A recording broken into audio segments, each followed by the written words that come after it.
সুপ্রিয় bank job written পরীক্ষার্থী বন্ধুরা, আসসালামু আলাইকুম। আমি মুস্তফা কামাল আজকের রেকর্ডের ক্লাসে আপনাদের স্বাগত জানাচ্ছি। আমি আজ আলোচনা করব how to improve writing skill in English bank job written. বিশেষ করে ব্যাংক জব রিটেন পরীক্ষায় ইংলিশ স্কিলটা কিভাবে ডেভেলপ করতে হবে। আসলে এখানে আমরা অনেকেই একটি ভ্রান্ত বিষয়ের মধ্যে আছি যে রাইটিং স্কিল আসলে আমাদের লিখতে লিখতে বোধহয় হয়ে যাবে। বিষয়গুলো এরকম না। আপনি যে পরীক্ষাটা দিবেন সেই পরীক্ষার জন্য ডেডিকেটেড যে সিলেবাস, আপনি সেটার জন্য প্রস্তুতি নিতে হবে। যেমন এখানে বিসিএস পরীক্ষার রিটেন সিলেবাস একরকম, রাইটিং সিলেবাস একরকম, কোশ্চেন প্যাটার্ন এক ধরনের, ব্যাংকের কিছুটা পরিবর্তিত আকারে সেখানে আসে, আইএলটিএস রাইটিং এর ক্ষেত্রে আরেক রকম। এই কারণে আপনি প্রথম যে কাজটি করতে হবে, যারা ব্যাংক জবের চাকরি প্রার্থী, ব্যাংক জব সিকার যারা, তাদের যে কাজটি করতে হবে সেটি হলো যে গভর্নমেন্ট ব্যাংক এবং প্রাইভেট ব্যাংক এই দুইটা ব্যাংকের কোশ্চেন প্যাটার্নটা ভালোভাবে জানতে হবে। গভর্নমেন্ট ব্যাংক এবং প্রাইভেট ব্যাংকের যে কোশ্চেন প্যাটার্ন, গভর্নমেন্ট ব্যাংকে কি কি কোশ্চেন আসে, প্রাইভেট ব্যাংকে কি কি কোশ্চেন আসে, দুইটার মধ্যে পার্থক্যগুলো কি, সেটা ভালো করে বুঝতে হবে এবং সিলেবাসটা বুঝে তারপর আপনার প্রস্তুতিটা শুরু করতে হবে। তো আপনি যদি সিলেবাসের দিকে তাকান, ব্যাংক জব রিটেন ইংলিশে যে যে বিষয়গুলোর উপর ডেভেলপ করতে হয়, স্কিল ডেভেলপমেন্ট তারা চায় অথবা অ্যাসেস করা হয় আপনার স্কিলটা যে কোশ্চেনগুলোর মাধ্যমে, সেগুলো মোটা দাগে আমরা যদি বলি, প্রথম হলো রিডিং স্কিল। অর্থাৎ bank job English encompasses the followings. একটি হলো reading skill, writing skill and translation skill. আমরা তিনটা স্কিলের কথা বলতে পারি এখানে: reading skill, writing skill and translation skill. এই যে ট্রান্সলেশন স্কিলটা, এটা কিন্তু জেনারেল রাইটিং এর পার্ট না, কিন্তু বিসিএস পরীক্ষায় এবং ব্যাংক জবের এটা অনেকের জন্য মরণ বাঁচান একটা সমস্যা, মরা বাঁচার মতো একটা বিষয়। যে যারা ট্রান্সলেশন অনেক ভালো, তারা অনেক ভালো স্কোর করে এই 40 বা 50 নম্বরের মধ্যে। যারা দুর্বল, তারা অনেক অন্যান্য পার্টে ভালো করেও এই পার্টটাতে খারাপ করার কারণে মানে ডিজায়ার ফল পায় না তারা। তো তিনটা পার্টি আমরা ডেভেলপ করতে হবে। কিভাবে ডেভেলপ করব সেই বিষয়টা নিয়ে আজকে মূলত আলোচনা করব। এখন আসেন, আমরা যে থিমেটিক রিডিং স্কিলটা কিভাবে যাচাই করা হচ্ছে। রিডিং স্কিলটা যাচাই করা হয় সেটি হলো thematic questions from a reading passage. অর্থাৎ আপনাকে একটা রিডিং প্যাসেজ দেওয়া থাকবে, সাধারণত ছোট একটা রিডিং প্যাসেজ, এক পৃষ্ঠা, কখনো অর্ধ পৃষ্ঠা, নো মোর দেন 1 পেজ। হ্যাঁ, এটা এক পেজের 3 ভাগের 2 ভাগ অথবা 4 ভাগের 3 ভাগ, এরকম এক পৃষ্ঠার বেশি সাধারণত হয় না। দুই একটা জায়গায় 1.5 পৃষ্ঠা দেখা যায়। বিসিএস এর রিডিং প্যাসেজটা অনেক বড় হলেও ব্যাংকের রিডিং প্যাসেজটা সাধারণত ছোট হয়। এবং এখানে আপনাকে শুধু থিমেটিক কোশ্চেন করা হয় 4 থেকে 5টা, কখনো 5 থেকে 6টা। অর্থাৎ মার্ক যদি রেঞ্জিং বলি 20 থেকে 30-এর মধ্যে সীমাবদ্ধ এখানে। অর্থাৎ 20 থেকে 30-এর মধ্যেই সীমাবদ্ধ ছোট রিডিং প্যাসেজ। এটার জন্য আপনি সময় পাবেন কতটুকু? ম্যাক্সিমাম 15 থেকে 20 মিনিট। তো 20 মিনিট পাওয়া কঠিন, 15 মিনিটের মধ্যে হয়তো কভার করতে হবে, 15 থেকে 20 মিনিটের মধ্যে এটা কভার করতে হবে। এই 5-6টা কোশ্চেনের মধ্যে আপনাদের এখানে যেটা হয়, সাধারণত 5 থেকে 6টা বা 4টা কোশ্চেনও থাকতে পারে। এর মধ্যে মানে কিছু কোশ্চেন আছে যে হোয়াই সেন্স রিকোয়ার করে, যে হোয়াই, কেন, সেটা হয়তো ওইখানে নিজের মানে রিডিং পেজটা পড়ে যে বিষয়টা বুঝেছেন সেটা আগে বলেন নিজের ভাষায় লিখতে হবে। এটা কিন্তু নিজের ভাষায় লিখতে হবে। অর্থাৎ রিডিং প্যাসেজে যে স্ট্রাকচারটা দেওয়া আছে যে ফরম্যাটে, সেই স্ট্রাকচার ফরম্যাটটা আমাদের ভেঙে দিতে হবে। আমরা কি করব, আমরা কোশ্চেনের শেষ অংশ থেকে শুরু করব, তারপর রিডিং প্যাসেজে আসবো। রিডিং প্যাসেজ যেখানে আনসারটা আছে, সেখানে যে স্ট্রাকচারগুলো আছে ওই স্ট্রাকচারটা না লিখে আমরা একটু ভিন্ন স্ট্রাকচারে লিখবো। যদি ওখানে সিম্পল সেন্টেন্স থাকে আপনি কমপ্লেক্স করে ফেলবেন বা কম্পাউন্ড করে ফেলবেন, ওইখানে কমপ্লেক্স থাকলে আপনি সিম্পল বা কম্পাউন্ড করবেন, এবার স্ট্রাকচারটা ভেঙে দিবেন। আর কিছু কিছু শব্দ যেমন অ্যাডজেক্টিভ, নাউন, ভার্ব, এরকম কিছু কিছু শব্দের ক্লোজ সিনোনিমস আপনি ব্যবহার করবেন। ক্লোজ সিনোনিমস আপনি ব্যবহার করলেই আপনার নিজের ভাষায় হবে। আর এখানে হোয়াই দ্বারা যদি কোনো কোশ্চেন থাকে, হাউ দ্বারা যদি কোশ্চেন থাকে, সেখানে আপনার নিজস্ব কিছু যুক্তি তুলে ধরতে পারেন। আপনি রিডিং প্যাসেজ রিলেটেড নিজস্ব কিছু যুক্তি আপনি তুলে ধরতে পারবেন যখন হোয়াই বা হাউ দ্বারা কোশ্চেন থাকবে। এখানে আরেকটা কোশ্চেন আপনাকে খুব ভালোভাবে দেখতে হবে, সেটা হলো, দেখেন এই কোশ্চেনটা, what do you mean by reading the passage. সাধারণত এই কোশ্চেনটা পরীক্ষায় একটা কোশ্চেন থাকেই, বলা যায় what do you mean by reading the passage, এই প্যাসেজটা পড়ে আপনি কি বুঝেছেন, অথবা what does the writer want to mean through this reading passage, এরকম একটা কোশ্চেন থাকে। এই কোশ্চেনটি সাধারণত অনেকটা সামারি রিলেটেড, অর্থাৎ এই পুরো রিডিং প্যাসেজের বিষয়টা কি, কি বলতে চেয়েছে সেটা সম্পর্কে মূলত আমাদের এটা জানতে চাওয়া হয়। সাধারণত ই নাম্বার বা ডি নাম্বারের এই কোশ্চেনটা থাকে। যদি কখনো এটা প্রথমে থাকে, সবচেয়ে ভালো হলো এটা প্রথমে না লিখে এটা শেষে লেখা। What do you mean by reading the passage, এই ধরনের কোশ্চেন আপনি শেষে লিখবেন। হয়তো এটা এ নাম্বারে আছে কিন্তু আপনি বি থেকে আনসার শুরু করলেন, ই নাম্বার এটা লিখলেন, অথবা এটা ফাঁকা রেখে এ নাম্বারে 3-4টা লাইন ফাঁকা রেখে তারপর আপনি বি থেকে আনসার শুরু করলেন। পুরো রিডিং প্যাসেজটা পড়ে বুঝে সবগুলো আনসার লেখার পরে আপনি এই আনসারটা লিখবেন। এখানে অনেকটা সামারি, এটা অনেকটা প্যাসেজ, রিডিং প্যাসেজে সামারাইজ হবে নিজের ভাষায়। এটা নরমালি সামারাইজ হবে, এটা একটু বড় হবে সাধারণত, এটা 5-7 লাইন হতে পারে। হ্যাঁ, এটা নিজের ভাষায় আপনি নিজে কি বুঝেছেন সেটা লিখবেন। এখানে আপনার ক্রিয়েটিভিটি শো করার বিশাল একটা জায়গা আছে। আর এই রিডিং প্যাসেজটা ডেভেলপ করবার জন্য অনেক মনে হতে পারে যে 1 পৃষ্ঠা একটা রিডিং প্যাসেজ বা অর্ধ পৃষ্ঠা একটা রিডিং প্যাসেজ, এটা খুব কঠিন কিছু হবে না। ব্যাংকের রিডিং প্যাসেজ দিকে তাকালে দেখবেন ছোট রিডিং প্যাসেজ হলেও এখানকার যে ভাষা, শব্দ যেগুলো, সেগুলো অনেক স্ট্যান্ডার্ড শব্দ হয়। এই কারণে ছোট রিডিং প্যাসেজ হলেও অনেকে এটা বুঝতে পারে না। এই কারণে রিডিং স্কিলটা আমাদের বাড়াতে হবে। রিডিং স্কিল অর্থাৎ রিডিং প্যাসেজ প্র্যাকটিস করতে করতে আপনি একটু বাড়াবেন। এটার জন্য ব্যাংকের পরীক্ষায় যে রিডিং প্যাসেজ গুলো এসেছে, হয়তো 40-45টা রিডিং প্যাসেজ আছে এ পর্যন্ত বিভিন্ন পরীক্ষা, সবগুলো আপনি সলভ করে ফেলেন। আপনি এটা সলভ করবেন কিভাবে, যে একটা রিডিং প্যাসেজ পড়ে প্রথমে থিমেটিক কোশ্চেনগুলো পড়ে নেবেন, তারপর রিডিং প্যাসেজটা পড়ে নিজের মতো করে আনসারটা লিখবেন। তারপরে আপনি বইয়ের আনসারের সাথে মিলিয়ে দেখবেন যে কোথায় ডিসক্রিপেন্সিটা হলো। যে কোশ্চেনটা বুঝতে পারছেন না সেটা লিভ করে পরের কোশ্চেনে চলে যাবেন, সবগুলো লেখার পরে ওইটা নিয়ে ট্রাই করবেন। তারপরে যদি একটা একদম কোনো ক্রমে মিলাতে পারছেন না, তখন ওইটা আপনি বইতে দেখতে পারেন। তো আপনারা কখনোই যে কাজটি করবেন না সেটা হলো আগে আনসারটা দেখে তারপরে নিজে লেখা শুরু করবেন না। অনেকে আছে যে কোশ্চেন করে শেষে আনসারটা দেখে নেয়, তারপর নিজে লেখা শুরু করে। এইভাবে রিডিং স্কিলটা ডেভেলপ হবে না। এইভাবেই রিডিং স্কিলটা ডেভেলপ হবে না। আচ্ছা, তারপরের কোশ্চেনে যাই আমরা। How to assess writing skill in BCS bank job written exam. রাইটিং স্কিলটা কিভাবে অ্যাসেস করা হয়, অর্থাৎ বিসিএস রিটেন ইংলিশের রাইটিং স্কিলটা কিভাবে অ্যাসেস করা হয়, সেটি হলো কতগুলো কোশ্চেন থাকে। যেমন focus writing in 10 to 15 minute, 10 থেকে 15 মিনিটের মধ্যে লিখতে হবে। ফোকাস রাইটিং 10 থেকে 15 মিনিটের মধ্যে লিখতে হবে। ক্রিটিক্যাল রাইটিং এটা 10 to 15 মিনিটসের মধ্যে। ফোকাস রাইটিংটা বেশি আসে, ক্রিটিক্যাল রাইটিংটা কম আসে। গভর্নমেন্ট ব্যাংকে এ পর্যন্ত 2-3 বার আসে, প্রাইভেট ব্যাংকে 6-7 বার এসেছে। অর্থাৎ ফোকাস রাইটিংটা কমন একটা কোশ্চেন রাইটিং এর জন্য। ক্রিটিক্যাল রাইটিংটা গভর্নমেন্ট ব্যাংকে 2-3 বার এসেছে পর্যন্ত, আর প্রাইভেট ব্যাংকে 7-8 বার আমি দেখেছি, যতগুলো কোশ্চেন দেখেছি তার মধ্যে 7-8 বার ক্রিটিক্যাল রাইটিংটা এসেছে। দুইটা রাইটিং এর ফরম্যাটটা ডিফারেন্ট, আমরা এই দুইটা রাইটিং এর উপরে আমাদের ইউটিউব চ্যানেলে ভিডিও দিয়েছি, আপনারা এগুলো দেখে নিতে পারেন। অথবা আরেকটা বিজনেস লেটার্স বা লেটার টু দ্য এডিটর। এখানে বিজনেস লেটার থাকতে পারে, লেটার টু দ্য এডিটর থাকতে পারে। লেটার টু দ্য এডিটর অর্থাৎ business letter, letter to the editor. এখন এখানে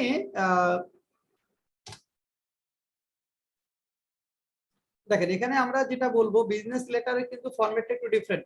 বিজনেস লেটারের ফরম্যাটটা একটু ডিফারেন্ট। হ্যাঁ, এটা যেটা করতে হবে, হ্যাঁ, বিজনেস লেটারের ফরম্যাটটা একটু ডিফারেন্ট এবং আপনাকে ওই ডিফারেন্ট ফরম্যাটটা একটু জেনে নিতে হবে। অর্থাৎ এখানে বিজনেস লেটারের যে ফরম্যাটটা আছে সেই ফরম্যাটটা আপনাকে জেনে নিতে হবে। কিভাবে বিজনেস লেটার লিখতে হয় সেই ফরম্যাটগুলো জেনে ওইভাবে বিজনেস লেটারটা ডেভেলপ করতে হবে। বিজনেস লেটারটা কিভাবে, ফরম্যাটটা কিভাবে লিখতে হবে, কোথায় কোন কোন বিষয়, প্যাড কোথায় ইউজ করতে হবে, যেমন মাঝ বরাবর প্যাড দিয়ে বিজনেস সাধারণত অফিসিয়াল প্যাড এটা লিখতে হয়। তো সেই প্যাড এখানে কোম্পানির নাম, ঠিকানা ইত্যাদি থাকবে। ওই ফরম্যাটটা জেনে তারপরে আস্তে আস্তে বিজনেস লেটার, কোন ধরনের বিজনেস লেটার আসে সেগুলো দেখে আপনাকে ডেভেলপ করতে হবে। মোটামুটি 10-12টা বিজনেস লেটার পড়লে আপনি একটা আইডিয়া চলে আসবে। এই বিজনেস লেটারের উপর আমাদের আলাদা একটা ভিডিও আছে, আপনারা দেখে নেবেন। আর লেটার টু দ্য এডিটর, হ্যাঁ, লেটার টু দ্য এডিটরের ফরম্যাটটা ডিফারেন্ট। তাহলে বিজনেস লেটারের different format, letter to the এডিটরের ফরম্যাট ডিফারেন্ট। এই ফরম্যাটগুলো প্রয়োজন বোধে মেমোরাইজ করে নেবেন, এবং মেমোরাইজ করে নিলে আপনি ফরওয়ার্ডিং লেটারটা যদি মেমোরাইজ করে নেন তাহলে আপনি দেখবেন যে পরীক্ষার হলে টাইমটা অনেক সেভ হবে। যেহেতু টাইমটা হিউজ একটা কনস্ট্রেইন, এই কারণে আপনাকে কিছু কিছু জিনিস ইংলিশ পার্টে মেমোরাইজ করে নিতে হবে, যেগুলো পরীক্ষার হলে মেমোরাইজ মুখস্থ করে লিখবেন, এতে আপনার টাইমটা প্রচুর সেভ হবে। লেটার টু দ্য এডিটর বাইরে পার্সোনাল লেটার্স থাকতে পারে। পার্সোনাল লেটার্স কিছু ব্যক্তিগত লেটার থাকতে পারে, আদার লেটার্স এখানে আসতে পারে। এর বাইরেও অনেক সময় মানপত্র দিয়ে থাকে, ইনভাইটেশন লেটার দেয়, লেটার অফ ক্রেডিট ইত্যাদি ইত্যাদি দু একবার দিয়ে থাকে, ভিন্ন ভিন্ন যেগুলা। আসলে এখানে সব ধরনের লেটার, তো আপনার পক্ষে লেখা কঠিন। আবার মাঝে মাঝে এখানে আরেকটা বিষয় থাকে, রিপোর্ট রাইটিং। এখানে আরেকটা বিষয় হলো রিপোর্ট রাইটিং, মাঝে মাঝে দেখা যায়। দেখেন এটা একটা গুরুত্বপূর্ণ পার্ট আমরা বলতে পারি। তাহলে focus writing, critical writing. Focus রাইটিংটা কিভাবে লিখতে হয় সেটা আমাদের জানতে হবে। ক্রিটিক্যাল রাইটিং এর কিন্তু ডিফারেন্ট ফরম্যাট। ক্রিটিক্যাল মানে একটা জিনিস ক্রিটিক্যালি ইভালুয়েট করতে হয়, সেটা পক্ষে বা বিপক্ষে, অনেকটা আর্গুমেন্টেটিভ এসের মতো। আইএলটিএস পরীক্ষায় যেমনটা আসে আর্গুমেন্টেটিভ এসে, এটাকে এখানে ক্রিটিক্যাল রাইটিং নামে রাখা হয়েছে। তো বিজনেস লেটারের ফরম্যাটটা জানতে হবে, লেটার টু দ্য এডিটরের ফরম্যাটটা মুখস্থ করতে হবে। পার্সোনাল লেটার্স, কিছু পার্সোনাল লেটার আসে দুই একবার দেখা যায়, আদার কিছু কিছু লেটার থাকতে পারে। তো এখন বিশেষ করে এখানে আদার লেটার গুলো পড়ে হয়তো অত শেষ করতে পারবেন না। পার্সোনাল লেটার দুই একটা দেখবেন, এখানে বন্ধুর মানে বন্ধুকে আমন্ত্রণ করে ছোট বোনের বিয়ের জন্য এরকম কিছু পার্সোনাল লেটার থাকে। হ্যাঁ, ওগুলা খুব কম কম থাকে। তারপরে একটু ফরম্যাটটা জানতে হবে। ফরম্যাটটা পার্সোনাল লেটার থাকলে একটা দুইটা পড়ে নেবেন যাতে করে ফরম্যাটটা জানতে পারেন। আর রিপোর্ট রাইটিং, যে রিপোর্টটা কিভাবে লিখতে হবে, রিপোর্টটা আপনার দুই ধরনের রিপোর্ট হতে পারে। একটা লেটার টু দ্য এডিটর, এটা একটা রিপোর্ট। এর বাইরেও আরেকটা রিপোর্ট হয় যে আপনি ধরেন পত্রিকার একজন সাংবাদিক, একটা নিউজ পত্রিকায় আপনি ছাপবেন, তো সেটা অর্থাৎ স্টাফ করেসপন্ডেন্ট বা রিপোর্টাররা যেভাবে লেখে, সেই ক্ষেত্রে আপনি যখন সম্পাদকের কাছে লিখবেন, তো সেই ক্ষেত্রে ফরম্যাটটা ডিফারেন্ট হবে। সেটা কি ফরম্যাট হবে সেটা আমাদের একটু জানতে হবে। বইতে, আমাদের বইতে আছে, আপনি জেনে লিখবেন। তারপরে হলো যে how to assess translation skill. দুই ধরনের ট্রান্সলেশন পরীক্ষায় থাকে, একটা হলো translation from Bangla to English, আর একটা হলো translation from English to Bangla. তো এই ট্রান্সলেশন স্কিলটা ডেভেলপ করার জন্য আসলে আমাদের কি করতে হবে? ট্রান্সলেশন স্কিলটা ডেভেলপ করার জন্য আপনার দুই তিনটা বিষয় লাগবে। প্রথম হলো স্ট্রাকচারাল এফিসিয়েন্সি, অর্থাৎ ইংরেজি রিটেন ইংলিশ লেখার জন্য যে স্ট্রাকচারগুলো দরকার, আপনাকে সেই স্ট্রাকচারগুলো ডেভেলপ করতে হবে।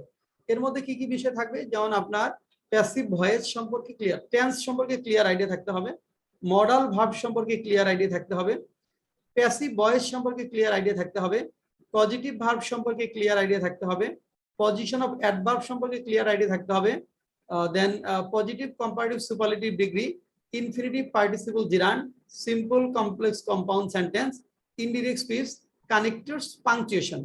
এই কয়টা পার্ট খুব ভালো করে পড়ে নেবেন। এটা আমাদের স্ট্রাকচারাল ডেভেলপমেন্টের জন্য খুব গুরুত্বপূর্ণ ভূমিকা পালন করবে। আচ্ছা, তারপর হলো ভোকাবুলারি। আমরা ভোকাবুলারি যখন শিখবো তখন বাংলা টু ইংলিশ, বাংলা থেকে ইংরেজি পড়বেন, কম্পাউন্ড ওয়ার্ড শিখবেন। অনুবাদে ভালো করার জন্য আমাদের কম্পাউন্ড ওয়ার্ড শিখতে হবে।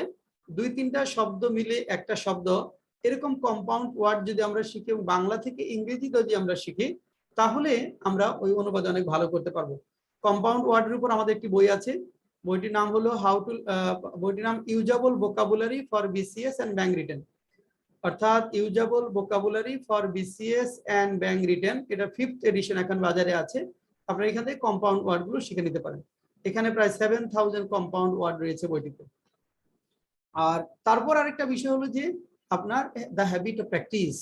তাহলে স্ট্রাকচার গুলো পারতে হবে, ভোকাবুলারিটা জানতে হবে, এবং হ্যাবিট অফ প্র্যাকটিস। কমপক্ষে আমি ছাত্রদেরকে বলি যে আপনি 100 প্যাসেজ ট্রান্সলেশন প্র্যাকটিস করেন, ফ্রম বাংলা টু ইংলিশ 50টা এবং ইংলিশ টু বাংলা 50টা। এইভাবে 50-50-100 প্যাসেজ ট্রান্সলেশন যদি আপনি প্র্যাকটিস করতে পারেন নিয়মিত, আপনার টাইমটা অনেক অনেক সেভ হবে। অর্থাৎ কারো কারো দেখা যায় ব্যাংকের যে মানের অনুবাদ থাকে, এটা হয়তো একটা অনুবাদ লিখতে তার 40 মিনিট লেগে যায়, অথচ সেটাকে আপনাকে লিখতে হবে হয়তো 20 মিনিটে বা 15 মিনিটে। এই টাইমটা বাঁচাবার জন্য আপনাকে প্র্যাকটিস করতে হবে, স্ট্রাকচার শিখতে হবে, ভোকাবুলারি শিখতে হবে। এই তিনটা জিনিসই মূলত আপনাকে আটকে ধরবে, চেপে ধরবে, আপনার প্রচুর টাইম কিল করবে। এই তিনটার জন্য এই তিনটা একসাথে রিমুভ করতে হলে স্ট্রাকচার ডেভেলপ করেন, ভোকাবুলারি শিখেন এবং প্র্যাকটিসটা বাড়ান। আর আরেকটি কথা, যে সাজেশন যদি বলি, যে এ ক্যান্ডিডেট সিকিং ব্যাংক জব, একজন ব্যাংক জব প্রত্যাশী চাকরি প্রার্থীর জন্য কি করতে হবে? Should be quick at writing, আপনাকে লেখায় কুইক হতে হবে। সাধারণত অনেক দ্রুত লিখতে হয়, এখানে অনেকগুলো ম্যাথ করতে হয়, ইংরেজি লিখতে হয়, বাংলার কিছু বিষয় থাকে, খুব দ্রুত আপনাকে লিখতে হবে। অর্থাৎ ওইখানে চিন্তা করে করে আপনি লিখবেন, এই সময়টা ব্যাংকের পরীক্ষায় থাকবে না। অর্থাৎ আগে থেকেই পড়া থাকবে, ওখানে গিয়ে শুধু আপনি লিখবেন, ওখানে চিন্তা করে উইদাউট থিঙ্কিং এনিথিং। সেটা ম্যাথ বলেন, ইংলিশ বলেন, অন্যান্য যে বিষয়গুলো আছে, খুব দ্রুত লিখতে হবে। হাতে লেখা একটু ফাস্ট যারা, একটু তাদের জন্য একটু সুবিধা হয় ব্যাংকের ক্ষেত্রে। তারপর হলো should have sufficient data in hand, পর্যাপ্ত ডেটা থাকতে হবে। ডেটা বেসড হতে হবে। যেমন ধরেন আপনি যদি ফোকাস রাইটিং আপনার আসে ফোর্থ ইন্ডাস্ট্রিয়াল রিভলিউশন, এটা কিন্তু পুরোটাই ডেটা বেসড হবে। এটার জন্য কি কি পরিবর্তন হবে, ফোর্থ ইন্ডাস্ট্রিয়াল রিভলিউশন কি, এখানে অনেকগুলো প্রযুক্তি আছে, টেকনোলজি আছে, ইউজ হচ্ছে সেখানে, এবং এটা কি কি চ্যালেঞ্জ আছে, এবং এখানে কি কি অপরচুনিটি আছে, ওগুলো কিন্তু ডেটা দিয়ে দিয়ে, এবং বাংলাদেশের প্রস্তুতিটা কি, বাংলাদেশ কিভাবে এই ট্রান্সমিশনে উত্তরণ ঘটানোর জন্য চেষ্টা করছে মানে কিভাবে কাজ করছে, ওগুলো লিঙ্ক করতে হবে। ওগুলো আপনাকে ডেটা বেসড হতে হবে। রিসেন্ট যে গুরুত্বপূর্ণ বিষয়গুলো আছে সেগুলো সম্পর্কে আপনি ডেটা কালেক্ট করবেন, এবং সুন্দর একটা ইন্ট্রোডাকশন, সুন্দর একটা কনক্লুশন, তারপর একটা বডি, 3টা প্যারার মাধ্যমে আপনি ফোকাস রাইটিং গুলো সুন্দর করে লিখবেন। আর should be able to translate from Bangla to English, English to Bangla without consuming much time. এখানে যে অনেক চিন্তা করে অনেকে অনুবাদ করতে, একটা লাইন লিখতে গিয়ে হয়তো 4-5 মিনিট চিন্তা করতে হচ্ছে, ওরকম হলে আপনার ব্যাংকে হবে না, সহজ কথা যেটা। অর্থাৎ এই একটা লাইন লিখতে গিয়ে 5 মিনিট যদি থিঙ্ক করতে হয়, তাহলে ব্যাংকে চাকরি পাওয়া আপনার জন্য অনেক দুরূহ একটা বিষয় হয়ে যেতে পারে। কারণ আপনাকে একটা লাইন, আপনাকে যেটা 1 মিনিটে লিখতে হবে সেটা আপনি 5 মিনিট খেয়ে ফেললে, তো আপনার যারা কম্পিটিটর আছে, কারণ পারে এই সংখ্যা তো আছে, অর্থাৎ ভালো পারে এই সংখ্যা তো আছে, কাজে একটা স্টুডেন্ট যদি আপনার থেকে 10% মার্কস বেশি পায়, আপনি তার থেকে 10% কম পান, তাহলে আপনি মেরিট লিস্টে অনেক পিছিয়ে থাকবেন। হ্যাঁ, তাই না? কাজে যারা পারে সেই সংখ্যা তো আছে, কাজে আপনাকে কেন নিবে? আপনাকে পাড়ার দলে অন্তর্ভুক্ত হতে হবে, এবং এই কারণে আপনার চেঞ্জ করতে হবে, ট্রান্সফরমেশন করতে হবে, নিজেকে রূপান্তর করতে হবে। আপনি আজকের যে আপনি 3 মাস পরে সে ডিফারেন্ট আপনি হবে। সেটা কিভাবে? সেটা আপনি ম্যাথ ডেভেলপ করতে হবে, ইংলিশ ডেভেলপ করতে হবে, অর্থাৎ যদি আপনি কিছু না পারেন এক্সপার্টদের কাছে যেতে হবে, তাদের সাথে আইডিয়া শেয়ার করে আপনার আইডিয়াকে একটা উচ্চতর পর্যায়ে নিয়ে যেতে হবে। এবং এই কাজটি করবার জন্য মূলত এখন দেখবেন যে অনেক ছাত্রছাত্রীরা এক্সপার্টদের পিছনে যাচ্ছে, টিচারদের পিছনে যাচ্ছে, অর্থাৎ মাস্টার্স করার পরে টিচারদের কাছে যাচ্ছে। তো এখানে আপনার স্কিল ডেভেলপমেন্টে এখানে কোচিং এর টিচারদের টিউটরদের কাছে যাওয়ায় কোনো ক্ষতির কিছু আমরা দেখি না। আপনি স্কিল ডেভেলপ করবেন, স্কিলটা অনেক অনেক সামনে নিয়ে যাবে।